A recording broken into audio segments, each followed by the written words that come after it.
ekenekwa m unu Igbo ndị ọma njem ọnụ mgbede ọmanụ. Amasịkwa unu oriọma. Ọ ka bụkwa mụnwa bụ onye nke unu, Nwaada Agbarọma ụzọ mmiri. Sitakwa na akwụkwọ m onye mgbasa ozi ọma ọdịnala Igbo, rụkwa dibịa Igbo, bụkwara onye isi nchụaja na Agbarọma ọdịnala spiritual temple.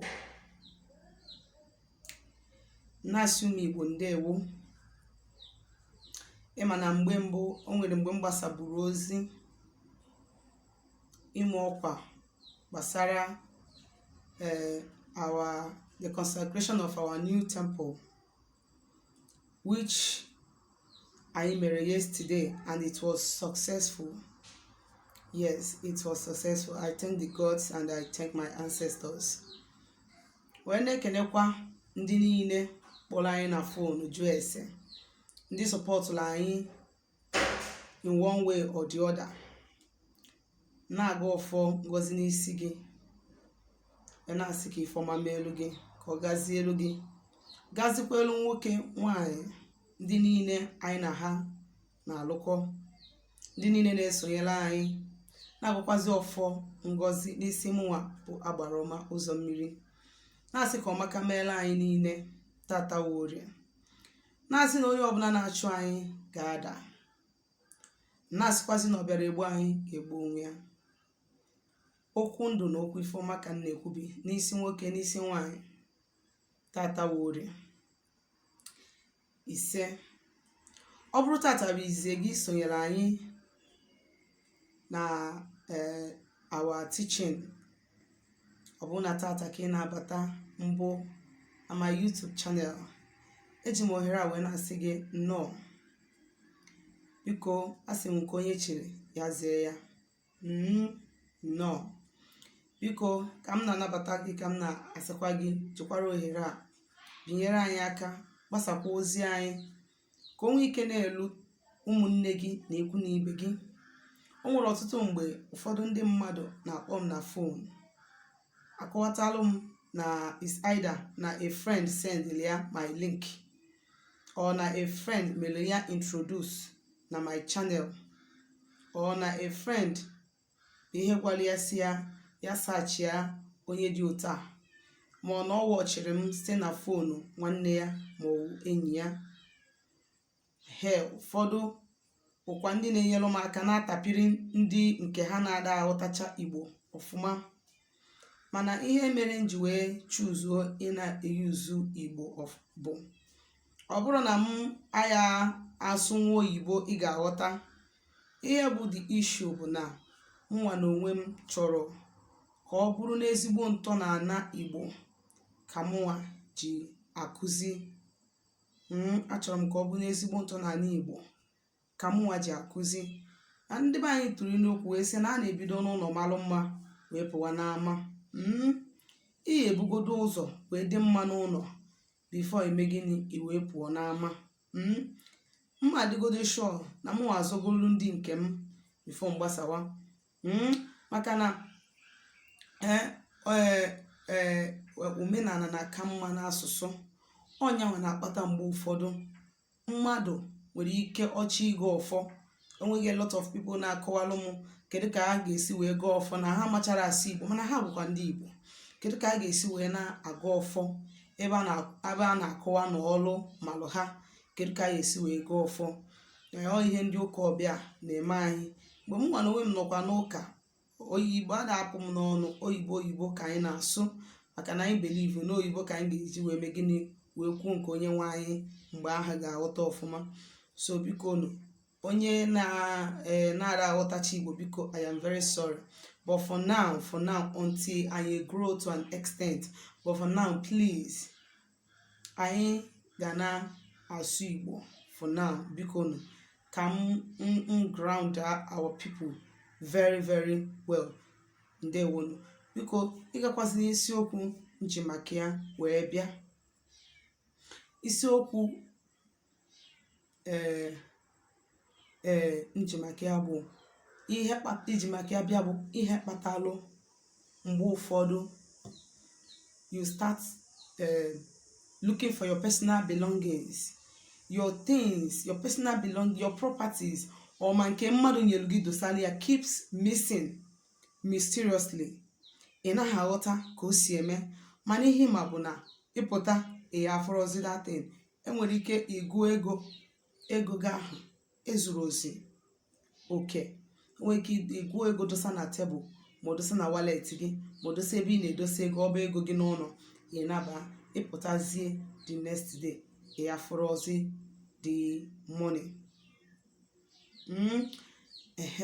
So ụfọdụ bụ ha tinye ego na business, they lose the business, they lose the money, they lose everything, and they come out without nothing.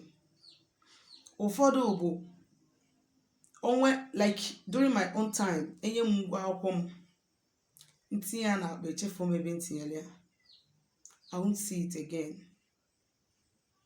Mmafuzi ọzọ mgbe m nọ higher institution, mmafuzi ọzọ until edesia exam.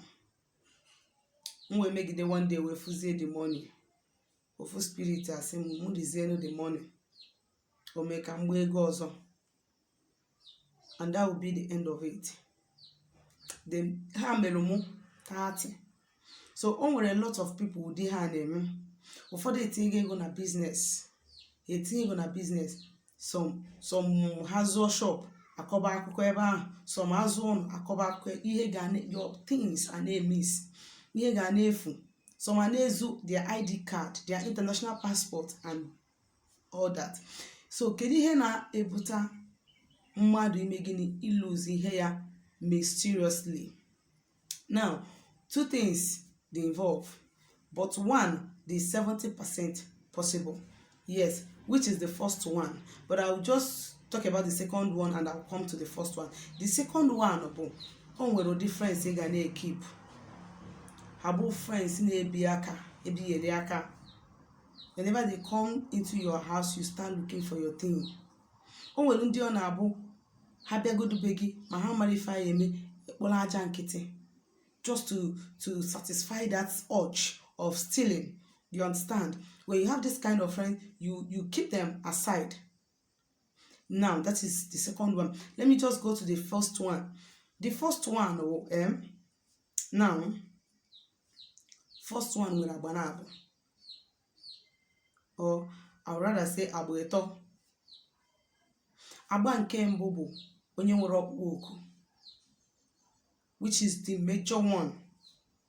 Onye nwere ọkpụkpọ oku nwere ife mmụọ ya na ya so na ama mmenwu ya. They will steal from you. These are the ones you are seeing physical. Imagine nke ezuru gị na mmụọ. That's why you keep on facing disappointment. Onwe contract na-abịa lụgị, they steal it. Onwe blessing na-abịa lụgị, they steal it. Onwe forma na-abịa lụgị, they steal it. You keep your money and you start looking for your money.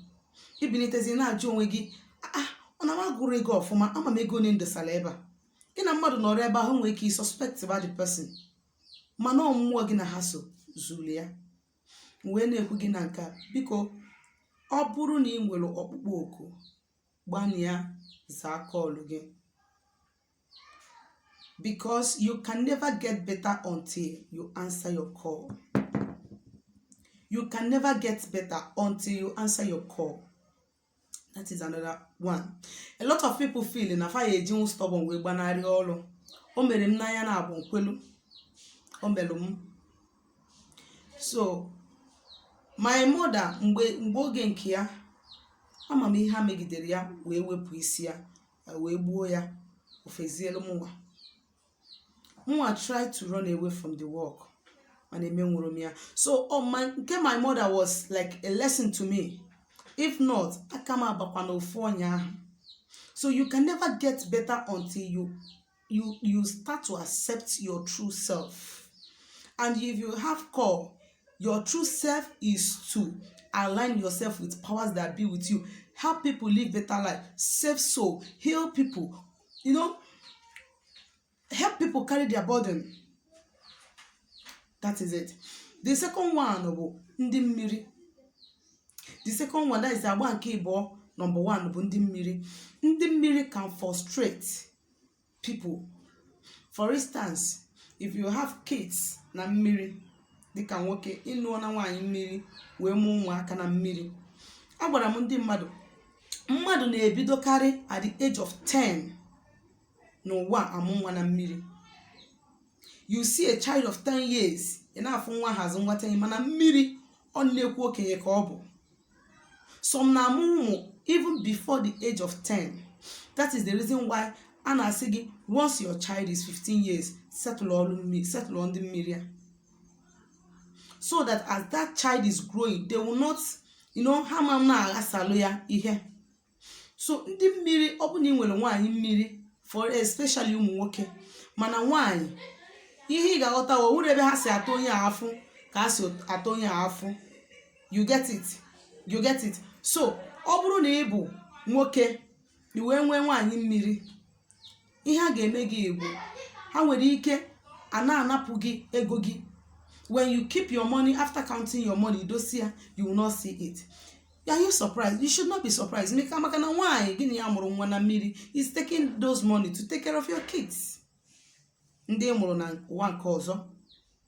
So these are the reasons you need to settle them so that they will do what? They will leave you.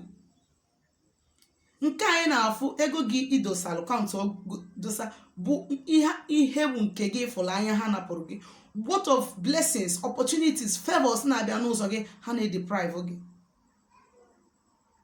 Thirdly, ihe nwere ike ibutakwa ya agba nke ịtọ na number 1 bụ gịnị?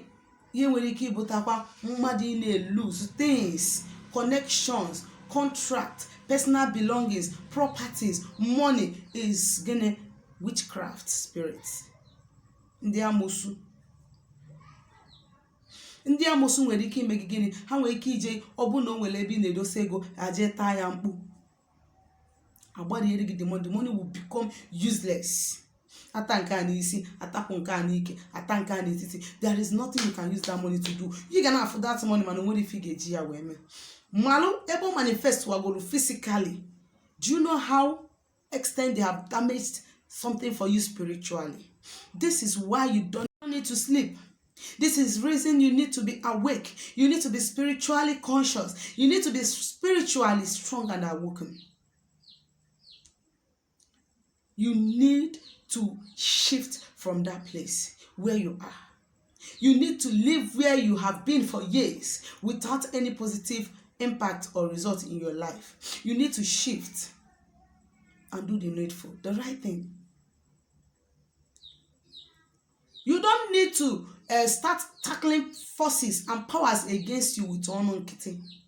Nke yọrọ gị, nke si gị, come and settle me, go and settle that one. Nke na-enwere connection gị na ya nwelu, osi from nowhere bịa na-aghasa ndụ gị, kechie ya. Agbarakwa n'aka abụọ odogwu. Agbara aka abụọ odogwu. Aka m bụkwa onye nke gị, Nwaada Agbaroma Ụzọ Mmiri. Chetakwa na abụ onye mgbasa oziọma ọdịnala Igbo, bụrụkwa dibịa Igbo. Anyị na-agbasi afọ ike na-alụ ọrụ mmụọ dị iche iche. Anyị na-enyekwala ụmụ Igbo aka ịmara eziokwu gbasara ọdịnala, maka na ụzọ ndụ n'ụzọ eziokwu. Ya bụ, o nwere ajụjụ ị nwere ịjụ gbasara ihe ndị a nkụziri, ma ihe ndị na-akụzi na mbụ, ma ọzọkwa n'ihe ọbụla gbasara ọdịnala Igbo, ma ọ na ịchọrọ ka agbalụ gị afa ma ụlọ ọrụ gị ọrụ mmụọ, biko zitara m ozi na my WhatsApp number na 07037311663. Ngwa ka emesịa.